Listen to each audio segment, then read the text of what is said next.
सत साहिब सतगुरुदेव की जय।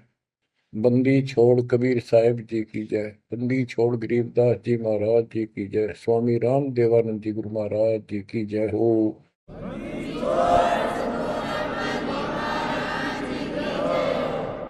सर्व संतों की जय, सर्व भक्तों की जय, धर्मी पुरुषों की जय। श्री काशी धाम की जय, श्री सुडानी धाम की जय, श्री क्रोथा धाम की जय, श्री बरवाड़ा धाम की जय। सत साहिब। ग्रीब नमो नमो सत पुरुष को नमस्कार गो की नहीं। सुर नर मुनि जन साधु संतों सर्वस दीन। सतगुरु साहिब संत सब दंडोतम प्रणाम। आगे पीछे मत हुए तिनको जा कुर्बान। बच्चों, धन्य है आपके माता पिता जिससे जन्म हुआ। धन्य है आपके पिछले जन्मों की भक्ति और संयम। उसी के परिणाम स्वरूप आज आप परमात्मा की शरण में आए हो। लख वर्षूरा जूझ ही लख वर्षा दे, लख वर्ती जहान में तो सतगुरु से मांगे। भावार्थ है कि आप इतने अच्छे धर्म कर्म वाले व्यक्ति रहे हो, लेकिन मोक्ष नहीं मिला। मोक्ष न मिलने का कारण परमात्मा पे अविश्वास रहा। जिस भी धर्म में जब जाति के अंदर हम जन्मे, हम उन्हीं क्रियाओं को उत्तम मानते रहे। परमात्मा के ज्ञान से प्रेरित होकर कुछ दिन भक्ति जरूर की, लेकिन एक से अनेक अधिक नहीं थे हम, फिर हम रह जाते थे। लेकिन ये परमात्मा हमारे पिता हैं कबीर साहब, हमारे सच्चे साक्षी हैं, हमारे एकमात्र हितैषी हैं इन काल के 21 ब्रह्मांड रूपी नरक में। बच्चों, आज कबीर साहब कहते हैं झूठे सुख को सुख है ये मान रहा मनमोद, ये सकल कभी ना काल का कुछ मुख में कुछ क्रोध। हम इस झूठे सुख को सुख मान रहे हैं। थोड़ा सा धन हो गया, कार कोठी होगी, बेटा बेटी होगी, और फिर सारा दिन बकवादों से अतिरिक्त कुछ नहीं सूझता। धन जोड़ लो, हेरा फेरी कर लो, और अधिक पैसा हो जाता है, राजनीति में आ जाओ, यानी मई माँ की भूख बनी रहती है। और ये हमारे जन्म मरण का मुख्य कारण है। जैसे आप धर्मदास जी के प्रसंग में सुन रहे हो, कितनी तड़प थी, कितना धन था, लेकिन कुछ भी बन ले, राजा बन ले, महाराजा बन ले, सेठ बन ले, और थे गरीब निर्धन बन। अब निर्धन को तो वैसे संतुष्टि नहीं, वो चाहता धन चाहिए। धन है तो सुख है। जिसका संतान नहीं है वो चाहता संतान है तो सुख है। कोई चाहता है भी सेठ धनवाला सोचता है कि मुझे कोई सुख नहीं। सुख तो इन राज्य महाराजों को होता है। राज्य महाराजों को सपने में भी सुख नहीं होता। बच्चों, यह बात जिस दिन आपके हृदय में बैठ जाएगी कि ये सुख है ही नहीं, रात को भी नींद नहीं आती इन राजाओं को, नेताओं को। लेकिन कुछ दिन कमांड चलती है इनकी, इसी में फूले रहते हैं। फिर ये भी सोचते हैं कि स्वर्ग में सुख होगा। स्वर्ग के राजा इंद्र, वो भी महादुखी, 24 घंटे टेंशन रहती है, कोई तप करता है और तेरे इस राज ने छीन ना ले। स्वर्ग का राजा नीचे यज्ञ करके या तप करके बनता है, और उसमें एक शर्त होती है कि तेरे शासन के दौरान, तेरे शासन काल में यदि कोई पृथ्वी पर ऐसा तप कर लेगा जो खंड ना हो, कुछ समय निर्धारित है, और 100 अश्वमेध यज्ञ निर्बाध कर गया, तो तेरी पदवी को छीन लिया जाएगा, उसको ये पद दिया जाएगा। तो बच्चों, उस राज को बनाए रखने के लिए इंद्र कति हद भी पार कर देता है, अति कर देता है। इज्जत बेइज्जती का सवाल भी नहीं रहता। एक प्रसंग आता है, मार्कंडे गोसाई तपस्या कर रहे थे बंगाल की खाड़ी में। इंद्र को पता चला कि एक साधक मार्कंडे बहुत जबरदस्त तप कर रहा है और कुछ दिनों में उसका तप संपूर्ण होने वाला है और तेरी गद्दी जाएगी। उसने अपने देवता गुप्त रूप में गुप्तचर छोड़े होते हैं।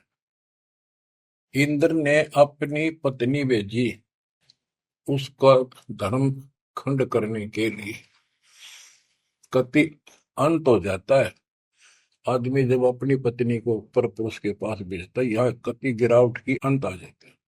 इतना जलील होना पड़ता है इस राज्य को बनाए रखने में, और वो भी हार जाती है। फिर इंद्र जाता है। ये लंबी कथा है, फिर कभी बताएंगे।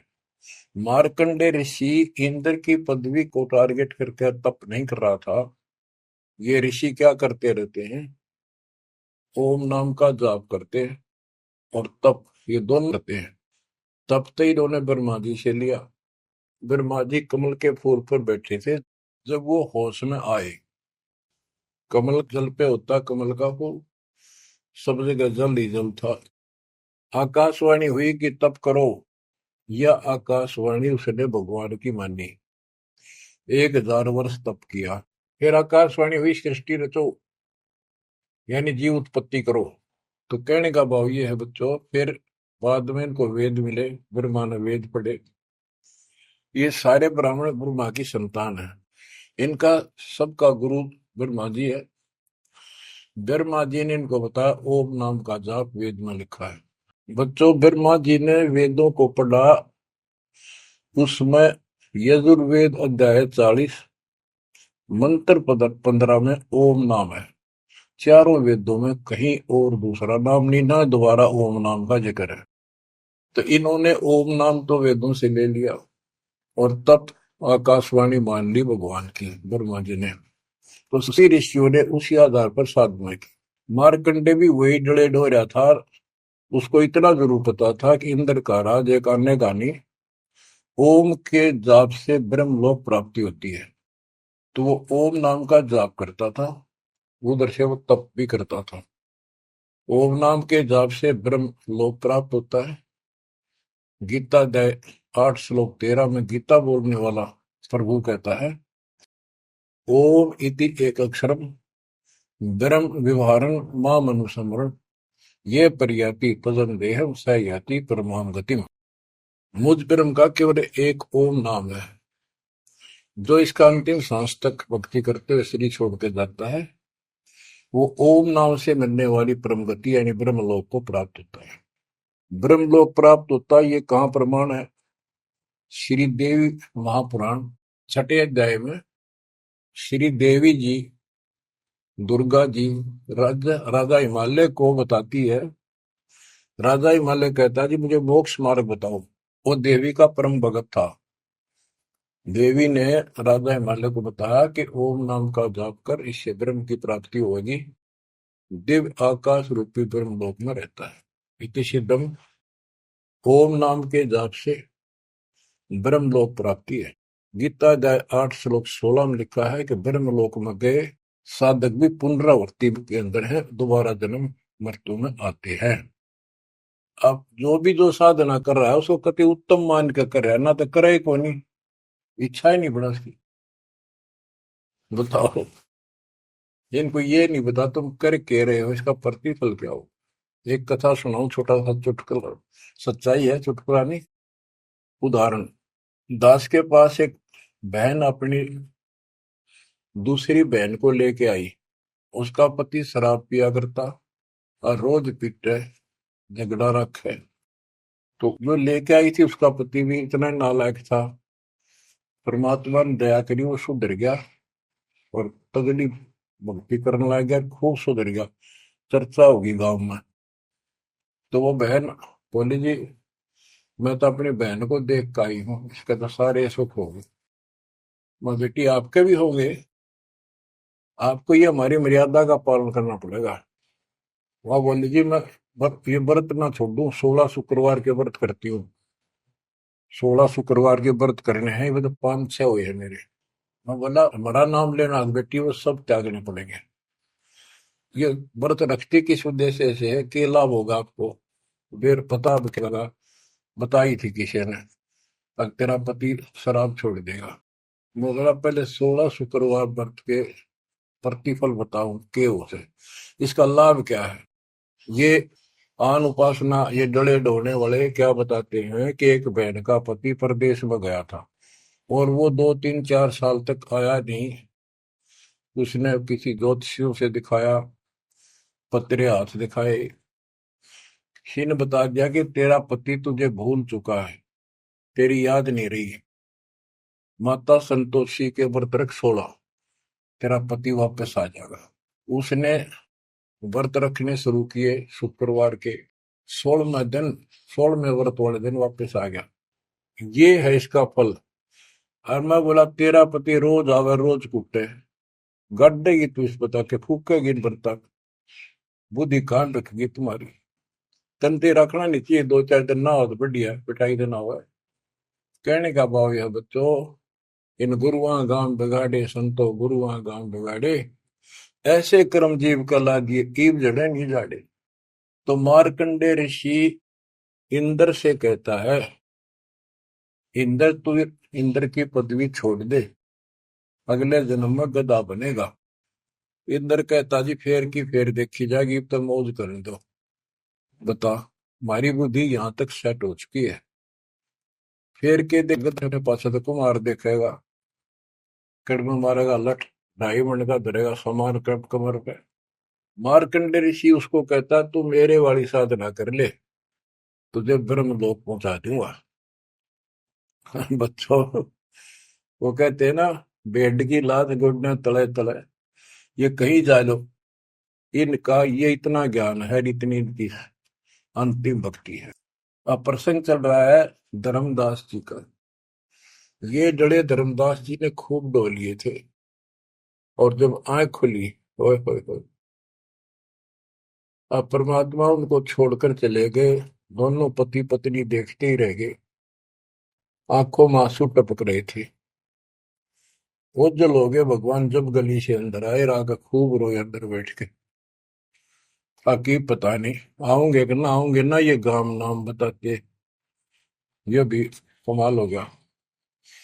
परमात्मा कराते आए तो धर्मदास जी ने बोले खुशी मनाई, चरण पकड़ के बहुत कुछ प्रश्न उत्तर किए। आखिर में कहने लगे धर्मदास जी, हे प्रभु अवगत कला तुम्हारी, हम है कीट जीव वे बिचारी, सत्यलोक तुम वर्ण सुनावा, शोभा पुरुष अनसन सत भावा। हे परमात्मा, आपने सतलोक बताया, आपने परमात्मा की शोभा बताई, रहने वाले हंसों का भी बड़ा गजब का सुख बताया। कैसे न देश राज व आही, चित इच्छा प्रभु देखन ताई। कि वो कैसा देश है, कैसा लोक है, मेरा मन करता है उसने देखो। परमात्मा बोले धर्मदास ये निर्घनी काया, निर्घनी ये बेकार, इसमें डंगा भरा पड़ा, काम क्रोध लोभ विष्टा थूक ब्लड टट्टी पेशाब, इसमें कैसे दर्शन होगा उस भगवान के। मैं जो बताता हूं तू ऐसे भक्ति शुरू कर दे, और जब शरीर छोड़ के जाएगा तो आपको परमात्मा के दर्शन हो जाएंगे। वहां सतलोक भी देखिए, वहां सारे अपने बहन भाइयों में खुशी करे ना। धर्मदास ये निर्गनिकाया, ये तन पुरुष दर्श के में पाया, इस तन में भगवान कैसे दिखेगा। तन ठीक का जब पूरा हो भाई, सतलोक तो देखो जाए। जब ये तेरा शरीर का समय पूरा हो जाएगा जीवन, फिर इसको छोड़ के सतलोक देख ली जाके। धर्मदास के चरण हो रहा, हे प्रभु दर्शा मिटाहो मोरा, चरण टेक प्रभु विनय हो ही, पुरुष दर्श बिन कल नहीं मोही। दोनों चरण पकड़ के धर्मदास ने बोला, ये भगवान एक में दिखा दो, मेरी यह भगवान के दर्शन की प्यास मिटा दो, उसके दर्शन बिना मुझे एक पल भी चैन नहीं होगी। परमात्मा बोले भाई मैं ही हूँ प्रभु, सारी सृष्टि का मालिक मैं हूँ, मैं आपका गुरु हूँ। दीक्षा दी धर्मदास जी को मेरे, मैं आपका गुरु हूँ, मैं आपका भगवान हूँ, मैं सत्पुरुष हूँ। और मेरा ही नाम कबीर है। लेकिन उसके अब बात समझ में नहीं आई और बार बार यही कहने लगा, भगवान के दर्शन करा दे, भगवान के दर्शन करा दो। जब मेरी आत्मा मानने गई, बच्चों विचार करो, पहले हम किसी की भी भक्ति शुरू कर दी, राम की, कृष्ण की, शंकर भगवान की, विष्णु भगवान की, किसी की भी, और सब स्वर्ग बताया करते। कदे मैं क्या गिला स्वर्ग दिखाओ, हमने जब मानूंगा। पर जब ठीक ठिकाना आता है, ये मन अड़ियल घोड़े की तरह अड़का खड़ा हो जाता है। इसलिए केवल बकवाद करवानी, अच्छे राह पर लगते समय सौ बाधा पैदा करता है। ये मन अड़ रहा था। गुप्त भय प्रभु अविगत ताता, धर्मदास मुख आवन बाता। जब इतनी जिद करी, परमात्मा अंतर ध्यान हो गया और धर्मदास वो खोले रह गया, ना हाँ करे ना बोले, या के बनी क्या कहने लगा, मैं मतिहीन कुमती मोहि लागा, मोहि सम कौन है जग में बागा, मैं मूर्ख प्रतीत न कीना, अस साहिब के मैं नहीं चीने। अब कौन विधि दर्शन पाऊं, दर्शन बिना मैं प्राण गवाऊं, चरणोदक बिन करुण अग्रासा, तदो शरीर कह धर्मदासा। अब क्या कहता है, मैं बड़ा निकम्मा, मैं दुष्ट आत्मा, मतिहीन, कितना मुंह ला लिया भगवान ने मेरे को, और देख मैं कितनी इज्जत कर गया, मेरे जैसा निर्भाग धरती पर नहीं। मैं मूर्ख, मैंने भगवान पर विश्वास नहीं किया, फिर वो बुरी तरह। इस मन की यह गंदी आदत है। अब कौन विधि दर्शन पाऊं, दर्शन बिना मैं प्राण गवाऊं, शरणोदक बिन करो न ग्रासा। जब लगूं के चरण धोकर नहीं पी लूंगा मैं, अन्न नहीं खाऊं, तजो शरीर कह धर्मदास, नहीं तो मरूंगा। दिवस सात लग अन्न न खावा, भजन अखंड नाम लो लाओ। जो नाम दिया था उसमें डट कर भक्ति करता रहा, ना कुछ खाया ना पिया। सातवें दिन पर वो प्रगट दिखाए, धर्मदास पद गए उपलाए। सातवें दिन परमात्मा आए, धर्मदास ने पैर तरफते हुए पड़े पड़े ने पैर पकड़ लिए, दृढ़ श्वासा निपट अधीरा, पड़े चरणन में अक्षीण शरीरा। शरीर बहुत कमजोर हो गया था, धरती में पड़े पड़े न सरक के मालिक के चरण पकड़ लिए। कर गए साहेब तही उठावा, शीश हाथ दे अंक मिला।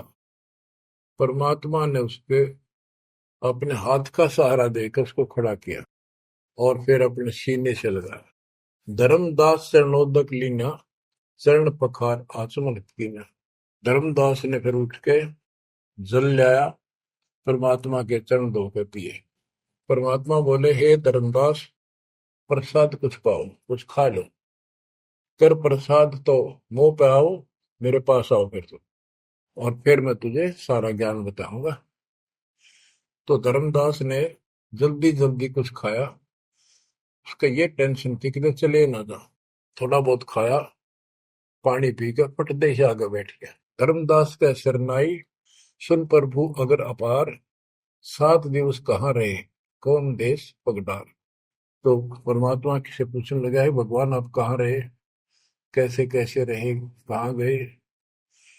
फिर उसी बात पर आकर गया, हे प्रभु चिंता गण करो मोरा, पुरुष दर्श देव करो निहोरा। हे प्रभु चिंता गण गौ मोरा, पुरुष दर्श दिखाओ करूं निहोरा। मैं हाथ जोड़ूं, आपके निहोरे निकालूं, मुझे भगवान के दर्शन दिखा दे। परमात्मा कहते, धर्मदास ये हट का कर हो, मानो शब्द शीश पर धर हो। मैं तो कहूँ वो मान ले तू, हमरे गहे पुरुष पे जय है, बिना गहे वो हजार न पे। अब मेरे नाम को तू ठीक से जप, मैं मिल गया, गुरु के बिना उस भगवान की प्राप्ति नहीं हो सकती। हमसो पुरुष ऐसा आही, जल तरंग जल अंतर नाही। कि भगवान मेरे में इतना अंतर समझ ले, इतना भी अंतर नहीं है। जैसे समुद्र से लहरें उठती है, लहर और जल अलग नहीं होता। बच्चों, धर्मदास जी को खूब समझाने की चेष्टा की कि हमरी सूरत गहो चितलाई, तभी पुरुष पतन मेरे को भगवान रूप समझो, तब मालिक की प्राप्ति होगी। शेष हृदय प्रतीत अस आने, गुरु और पुरुष भिन्न नहीं जाने। गुरु और परमात्मा को अलग नहीं समझा है, तो शिष्य में ऐसी श्रद्धा होनी चाहिए। जब लो चित असरीति न आवे, जब लग ऐसा भाव नहीं होगा, तब लग जीव लोक नहीं सतावे। धर्मदास चित बहु सकाने, चरण टेक वो विनती ठाने। सारा कुछ कह लिया भगवान ने, पर उसने अपनी बात को ऊपर रखा। परमात्मा भी चाहते थे कि मैं एक अपना आई विटनेस तैयार करूं। हे प्रभु, सत कहो तो पाही, तुम ते कुछ तुस्ताई नाही। मोरे तुम पुरुष हो स्वामी, यम ते छुड़ाओ अंतर्यामी। हो प्रभु, वर्णव लोक की शोभा, ताते आदि मोर मन लोभा। आपने इतना सुंदर लोग बताया, वहां के इतने सुख बताए, तो इसलिए मैं देखना चाहता हूँ। तब लीला बहुत हम देखा, आपके चमत्कार मैंने बहुत देख लिए। पुरुष दर्श बिन रह ये रेखा, भगवान के दर्शन नहीं कर लूंगा, इतना मेरे मन का दोष निकले नहीं। जो किंकर पर हो दयाला, तो छिन में होएगा पुरसाला। कि मेरे दिल का कांटा जब निकलेगा, जब आप यह दया कर दोगे। तब परमात्मा ने कहा, धर्मदास ठीक है, चलो। बच्चों, उस समय परमात्मा कबीर जी और धर्मदास अकेले उसके एक बगीची सी थी, उसमें थे, दोनों ही जने थे। धर्मदास जी की आत्मा को लेके परमात्मा ऊपर चले गए। पीछे से लोगों ने देखा, घर वालों ने जाके देखा, धर्मदास आया नहीं, क्या हो गया। वो बेहोश पड़ा, जैसे कोमा में होता है, मरा नहीं। 3 दिन तक ऐसा रहा। मालिक को ऊपर लेके गया। धर्मनी जो ऐसो चितके ना, तन तद चल लोक प्रवीणा। छोड़ इस शरीर को, चल मेरे साथ। राखो तन गौण ले हंसा, ता पहुंचे जा काल ही संसा। क्षण एक में पहुंचे जाई, अवगत लीला लखे को पाई। शोभा लोग देख सुख माना, उदित असंख्य शशि और भाना। इतना प्रकाश उस लोक का, जैसे असंख्य सूर्य और चांद उदय हो गए हों। परमात्मा कबीर जी जिंदा बाबा के रूप में थे। जब सतलोक में पहुंचे, और जब उस परमात्मा के महल के सामने सतलोक में संतरी खड़ा था, परमात्मा बोले, भाइयों, मृतलोक से एक हंस आए हैं, धर्मदास इनका नाम है, और इनको वह परमात्मा के दर्शन कराओ सतपुरुष के। द्वारपाल ने एक और भगत को बुलाया और कहा, इनको सतपुरुष के दर्शन करा के लाओ, महल में ले जाओ, दरबार में। जब वो लेके चला धर्मदास जी को, बहुत से भगत और आगे हंस, हंसनी, यानी जैसे यहाँ भगत कहते हैं वहाँ हंस कहते हैं, भगतमती कहते हैं, वहाँ हंसनी कहते हैं। हंस का अर्थ है, हंस एक पक्षी है जो बुगले जैसा होता है, ताकि सेम टू सेम, लेकिन उसका गुण ये होता है, वो मांस मच्छी नहीं खाता, भूखा मर जाएगा, केवल मोती खाता है। अर्थात संत भगत वो होता है जो सब बकवाद छोड़ दे, केवल राम नाम के मोती सेवा सुमन दान करे, उनको हंस कहते हैं। तो काफी हंस इकट्ठे होकर आगे भगत और हंसनी भगतमती। बच्चों, जैसे दास बताता रहता है, जो बच्चे स्कूल में सुख लेना चाहते हैं और वहां बकवादों में लगे रहते हैं, वो सदा दुखी होते हैं। अपनी पढ़ाई पूरी करके बढ़िया नौकरी मिल जाए, फिर नाचो गाओ, वहां सुख लो सारा। नाचने गाने का मतलब यहाँ पृथ्वी लोक पर रहना नहीं। भाव ये है कि जब आप सतलोक चले जाओ तो वहां मौज करियो सारी। यहाँ काहे का नाचना और कित का गाना, एक पलक में पता नहीं क्या हो जाए। तो जैसे सतलोक में दूसरे धर्म वाले कई कहते हैं, जो सतलोक की महिमा बताते हैं, कि सतलोक में प्रकाश ही प्रकाश है, वहां और कुछ है ही नहीं। वो आत्मा उसमें ऐसे मिल जाती है जैसे बूंद समुद्र में।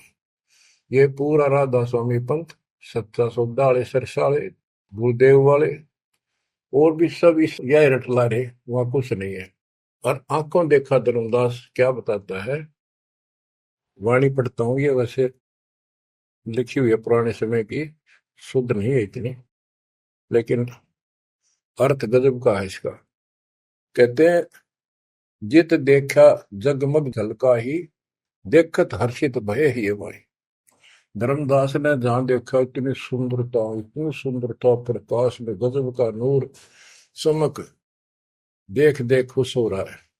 द्वारपाल हंस जो रहिया, ताम एक हंस से कहिया, ए हंस तुम जाओ लिवाई, पुरुष दर्श दे आनो भाई।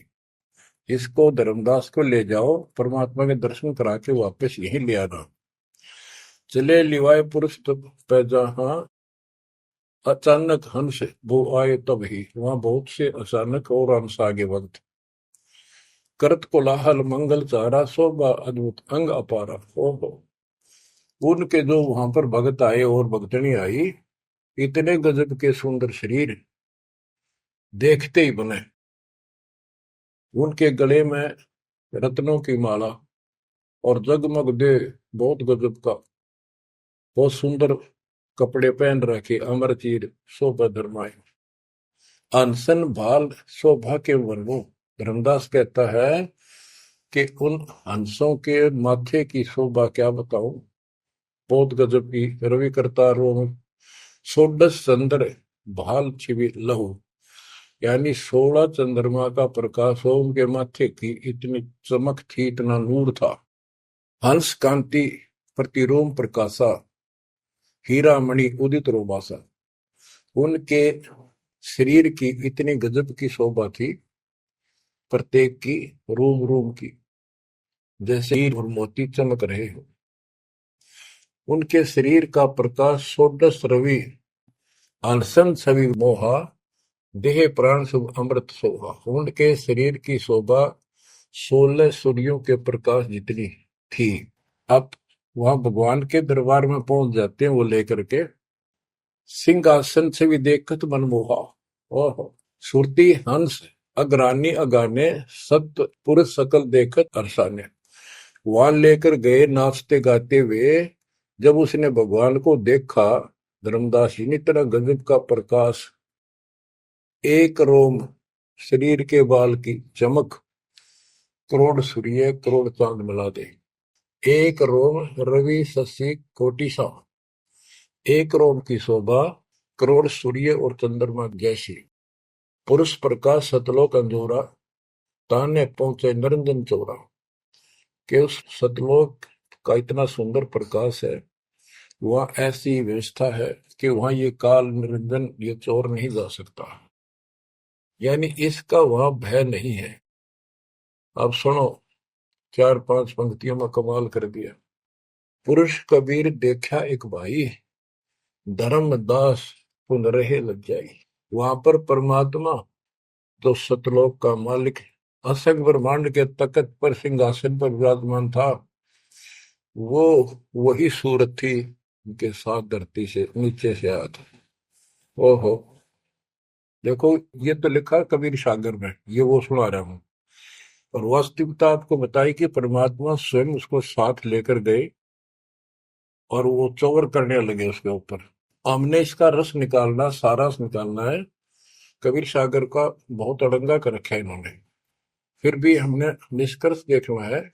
जब धर्मदास जी ने देखा कि ये कबीर इनका सेवक है और ये है भगवान, उसमें रूप दो थे। जब परमात्मा खड़े हुए और जिंदा बाबा वाला रूप उस तख्त पर विराजमान हुआ, बच्चों जिसको धर्मदास भगवान मान रहा था, वो खड़े हुए सतपुरुष और परमात्मा जिंदा बाबा वाले वेश सिंहासन पर विराजमान हो गए।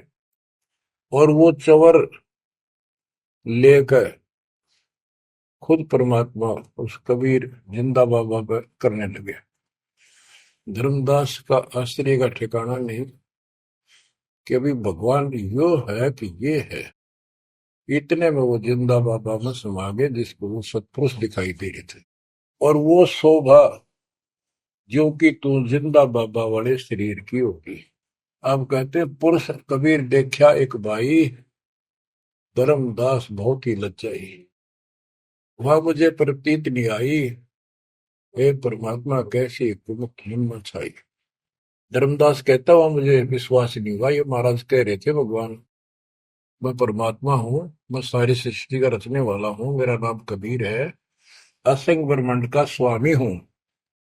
अब धर्मदास जी कहते हैं भगवान कबीर पुरुष एक यहाँ छिपाए, सत्य पुरुष जगदास कहाए, धाये चरण गौ अति सकुचाई, हे प्रभु हम परिचय तब पाई।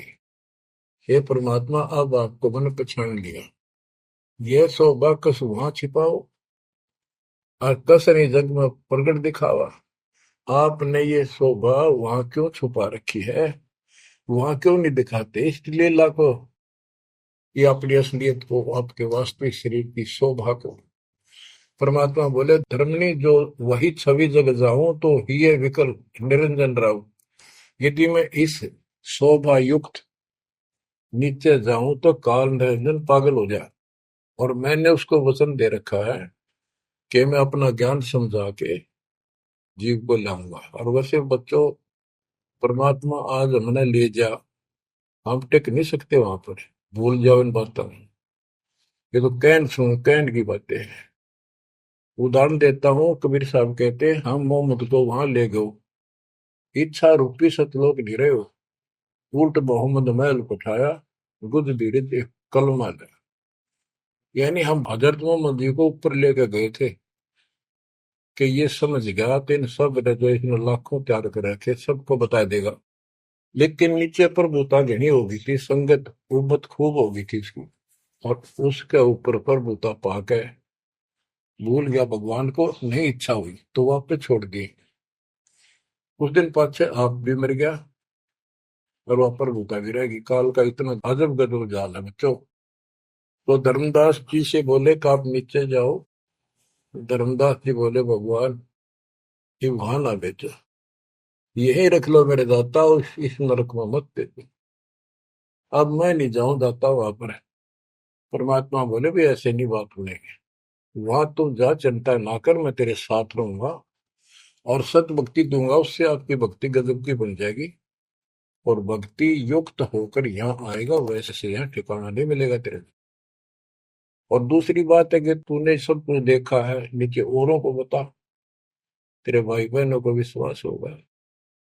धर्मदास कहता है मोहे राख लियो महाराज, हमसे बिगड़ी है मोहे राख लियो महाराज, हमसे बिगड़ी है, बिगड़ी है महाराज हमसे, बिगड़ी है महाराज हमसे, बिगड़ी है तुम्हें नांगा लो महाराज, काल की नगरी है तुम्हें ना भेजो महाराज, काल की नगरी है।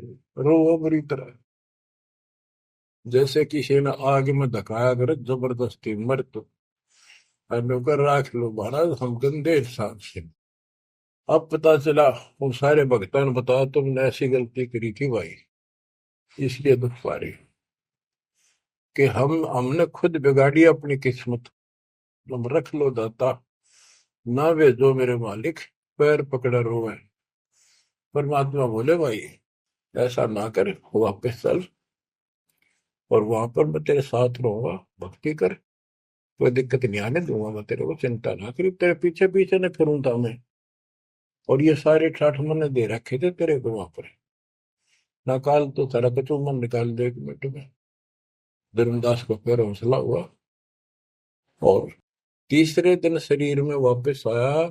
आसपास सारे रिश्तेदार भी आ गए 3 दिन में, सारा गांव क्यों सेठ था, पैसे वाला था, लोग सुगरदे बैठे, ना मरता ना जिंदा, इसका क्या हाल हो गया।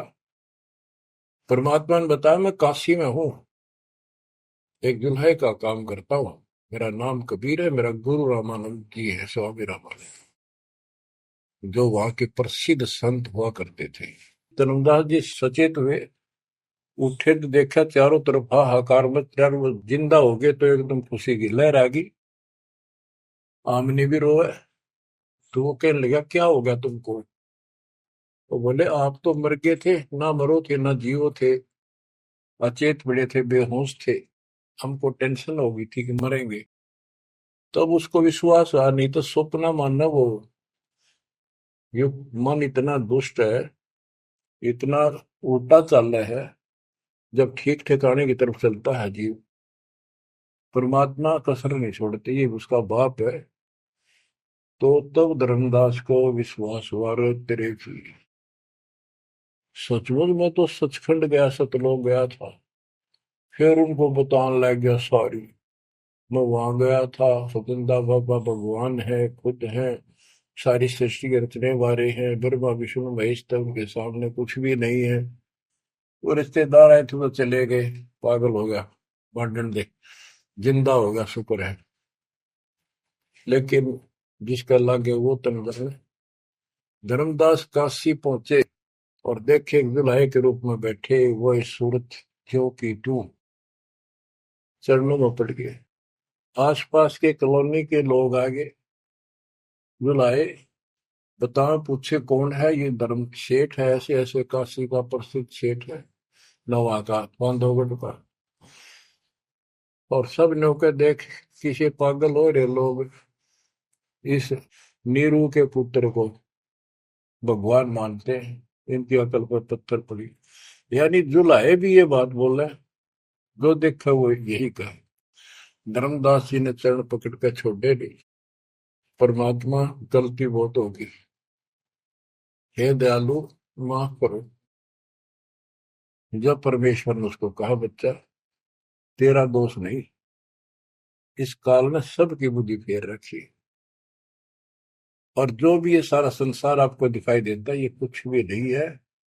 एक सेकंड में मृत्यु हो जाती है इंसान की, और फिर कुत्ते गधे बनाकर छोड़ देता है। इसने तो सच्ची भक्ति करने नहीं देनी, या सच्ची भक्ति या जैसी भी आस्था मैं ही जीवों की बनाए रखे हुए हूँ। उस टाइम तो धर्मदास जी सारी मान्य था, कोई बात ही नहीं रही। अब परमात्मा बोले, धर्मदास आप अपने घर जाओ, और बच्चा मैं वही आऊंगा तुम्हारे पास। धर्मदास बोला, जी आइयो, मेरा बेटे ने भी समझाइयो, और आमनी ने भी सतनाम दियो, बेटा भाई मैं आऊंगा पक्का। धर्मदास चले गए, परमात्मा वहां, आमनी को नाम दिया। और धर्मदास जी बोले, जी मेरा एक पुत्र है नारायण दास, उसको भी समझाओ। धर्मदास जी ने नारायण दास बुलाया, क्या आजा भाई, गुरु जी आई, भगवान आ रहे हैं। बैठ गया, परमात्मा ने जो ज्ञान सुनाया उठ के चल पड़ा। फिर बुलाए तभी नहीं आया, अगली बार भगवान ने खूब कह लिया, बुला लिया भाई, तेरे बेटे ने नाम दे दूंगा। धर्मदास गया, बेटा आजा, नारायण दास कल्याण हो जाएगा, काल के जाल में फंस गई। वो कहता, पिताजी आपकी मति मारेगी, इस जुलाए ने आपको बुद्धि भ्रष्ट कर दिया, देवताओं को छोटा बताता है ये देवताओं की निंदा करता है, मैं न इसके दर्शन भी करूं। धर्मदास ने खूब कह लिया, पर लड़का मानना नहीं। धर्मदास जी रोने लग गया, महाराज के चरणों में, दाता एक का पुत्र मेरा हरियुकाल के मुंह में जागा, दया करो दाता, इसको शरण में ले लो दाता। हे भगवान मैं बहुत दुखी हूँ। परमात्मा बोले, बेटा मैं समझाऊं तू समझावे, और इसकी माँ समझावे, कि तुम्हारे से ज्यादा इसका हमदर्द कौन हो सकता है। जब ये आपके नहीं मानता तो भाई इसको छोड़ दो। हे महाराज इन्हों के छेड़ा जाता है, हे महाराज समझाओ इसने। परमात्मा बोले, भाई यो काल का दूत भेज रखा तेरे घर पे, तेरे कति चौगर ते तो बांध रखा तू, या बात मान ले मेरी। अब काल का दूत का धर्मदास का दुख हुआ इस बात का। आए इकलौते पुत्र ने गुरु जी काल का दूत क्यों बता रहे हैं? परमात्मा बोले कि तेरा बेटा कहां पर है, उसको एक बार ले आया यहाँ पर। धर्मदास बोले बेटा साहब तो कुछ ना सुनिए, बैठ जाओ बस। वो आ गया। तो परमात्मा ने उसकी तरफ ऐसे आशीर्वाद वाला हाथ किया और धर्मदास से बोला, देख ये है तेरी बॉडी के अंदर, इस शरीर के अंदर यू काल बैठा। उसका शकल देखी उसने छोरे के अंदर से, वो वास्तविकता थी उसको काल के दूत की। ओछा माता, लंबे दूत, विकराल शरीर। परमात्मा बोले यू बैठा इसके अंदर, यू काल का दूत है, ये कभी भी नाम नहीं लेगा, ना तेरे साथ चलेगा। जब धर्मदास बोला नारायण दास है, जा बेटा जा, जा कर ले काम, कर ले काम। चरणों में पड़ गया, भगवान मेरा तो बीज नष्ट हो गया, हे भगवान मेरा तो वंश ऊपर चलेगा, बताइए काल पैदा कर हो गया मेरा तो। परमात्मा बोले वंश ने के चाटेगा, तू पीछा छुटवा ले यहाँ से बेटा, क्या करेगा इस वंश का, ये तो काल खाई खुराक का, पहल पोशाक का, यम का बकरा पड़ता है। लेकिन हमारे तो रंग चढ़ रहा है, लोग के कहेंगे, फलाना के कहेगा, संतान ना हुई थी, संपत्ति ने कौन लगा, कई बीमारी बांट रखी है, कई रोग ला रखे काल।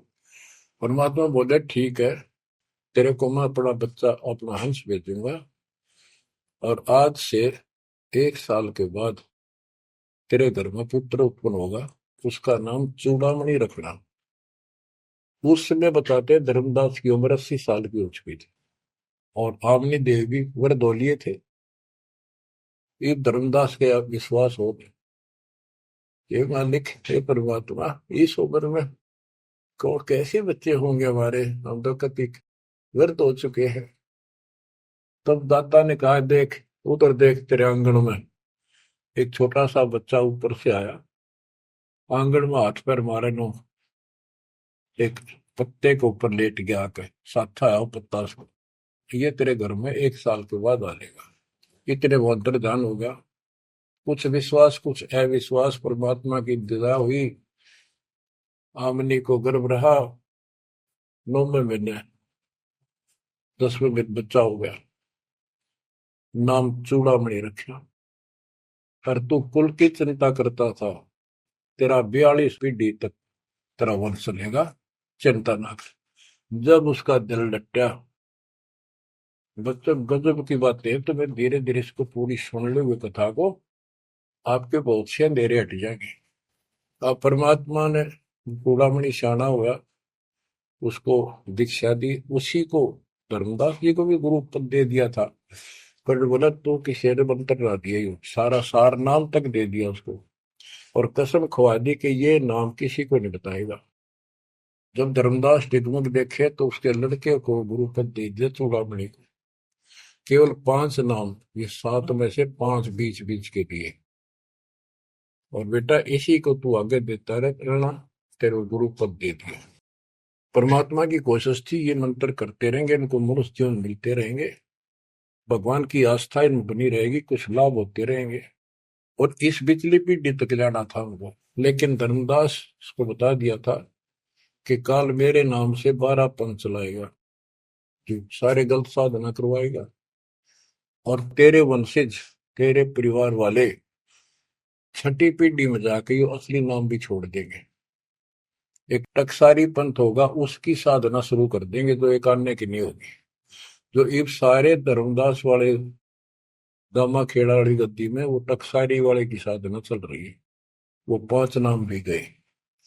फिर धर्मदास रोने लग गया, हे मालिक इनका उद्धार कैसे होगा। तो बोले मैंने कुल दिया तेरा 42 वंश, तेरे उद्धार उसका होगा जो मैं भेजूंगा, एक संत भगत अपना दास, उससे तेरे पीढ़ी वाले नाम लेंगे या सारा संसार लेगा, सबकी मुक्ति हो जाएगी। बच्चों, परमात्मा की असीम रजा है, आप ये सत्यनारायण कथा सुन रहे हो और सुनते रहो, मुश्किल से ये अमर कथा मिली है सुनने को। मालिक आपको मोक्ष दे, सदा सुखी रखे। सत साई।